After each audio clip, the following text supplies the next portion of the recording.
How are you? I am also fine. Thank you. Sit down, please. আচ্ছা, তোমাদের আজ ক্লাসে কি পড়া ছিল?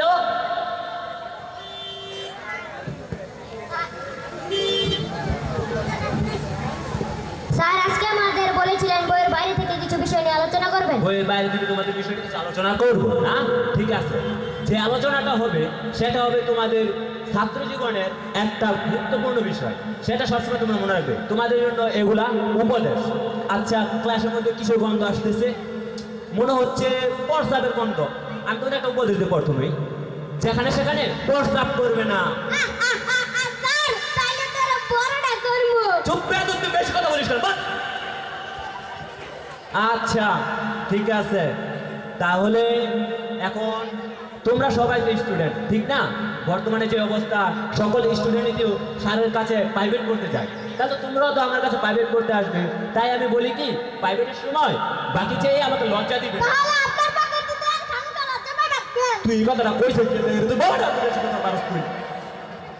আচ্ছা ঠিক আছে, বর্তমানে ছাত্র সমাজ বেশি নেশাগ্রস্ত। তারা বিভিন্ন ধরনের নেশা করে, যেমন গাঁজা, চরস, সিগারেট, বিড়ি, দাবা, ইয়াবা, এবং যেটা ছাত্রদের সবচেয়ে নিকট বস্তু সেটা হচ্ছে সিগারেট। তোমাদের আমি বলবো, যে ধূমপান করে সে তোমাদের বন্ধু নয়। তাহলে তো স্যার আবুল স্যারের সঙ্গে আগে ত্যাগ করতে হয়। তোরে কইছি বেশি কথা কইতে না, আবুল স্যারের কথা তুই বল, তুই আবুল স্যারের কথা কইছিস। স্যার খালি খেজি মারে মুন্ডাকে প্রস্তাব করে দিতে। তোর খেয়ে দিতে না কি করবো?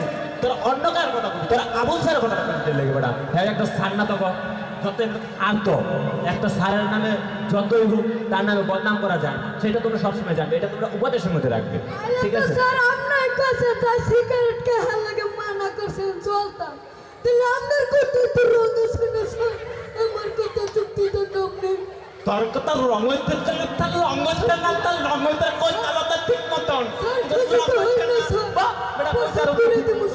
ঠিক মতন কথা কইতে নাই তো কথা কইতি। তুই তো পড়া তো ঠিক মতন পারস না।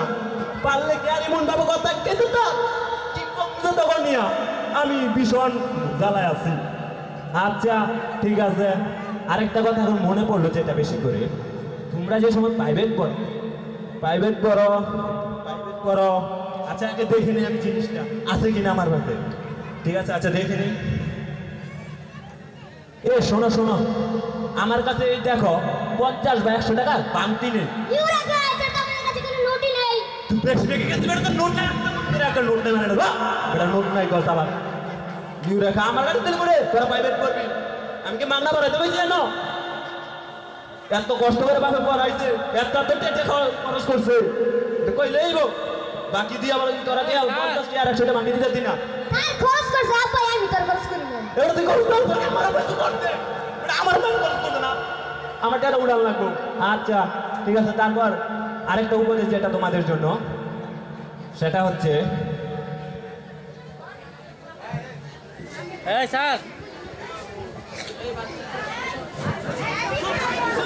আচ্ছা তোমরা অনেক অভদ্র হয়ে গেছো, তাই তোমাদের একটা কথা বলবো, আগে ভদ্রতা বজায় রাখবে। তাই তো রাখতে চাই, কিন্তু কথা আছে না, অতিভক্তি চোরের লক্ষণ।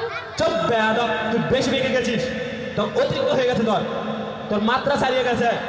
শোন, তোর কিছু কথা বলি। সামনে তোর পরীক্ষা, এক্সাম, এবং সেই এক্সামের সময় তোর খাতাগুলো আমার কাছে আসবে। শোন, সেই খাতা দেখবো কিন্তু আমি।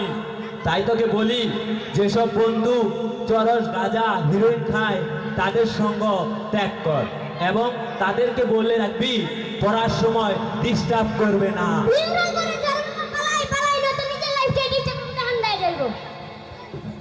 ঠিক আছে, যাও, তোমাদের আজ ছুটি। আমরা এখন যে রিপোর্টটা শুনবো, বিবাহিত অবিবাহিত সকলেই মনোযোগ দিয়ে শুনুন। এটা রিপোর্টার আমি নিজে। এখন আমরা শুনবো বিয়ে করলে ইএফি। প্রথমে একটা দজ্জাল মাকাব্রেড ফ্রি, তারপর অতি দুজন বাবা মা অর্থাৎ শ্বশুর শাশুড়ি ফ্রি, খালি শালা শালির সঙ্গে কান মনোমনি ফ্রি। শালা শালি এটা খাবো ওটা খাবো এ জাতীয় আবদারের জন্যে পকেটটা অলওয়েজ ফ্রি। শাশুড়ির আন্ডাপাতি মুরগি জামাইয়ের ভুঁড়ির কল্যাণের জন্যে একটার পর একটা জবাই ফ্রি। শ্বশুর শাশুড়ি ও বউয়ের আমার পরিবার সম্পর্কে কানের কাছে ফিস ফিস জাতীয় খুব পরামর্শ ফ্রি। বউয়ের কথা না শুনলে মাঝে মাঝে দু একটা ঝাঁটার বাড়ি ফ্রি। বউয়ের শাসন শোষণের সঙ্গে অতিরিক্ত ফ্রিয়ের বোঝার পর সইতে না পেরে একটা অস্বাভাবিক মৃত্যু ফ্রি। আমার ফ্রি মৃত্যুতে বউ খুশি হয়ে পরপুরুষের হাত ধরে ফ্রিলি ঘোরাঘুরিটাও একেবারেই ফ্রি। তাই বলে কি বিয়ে করবেন না?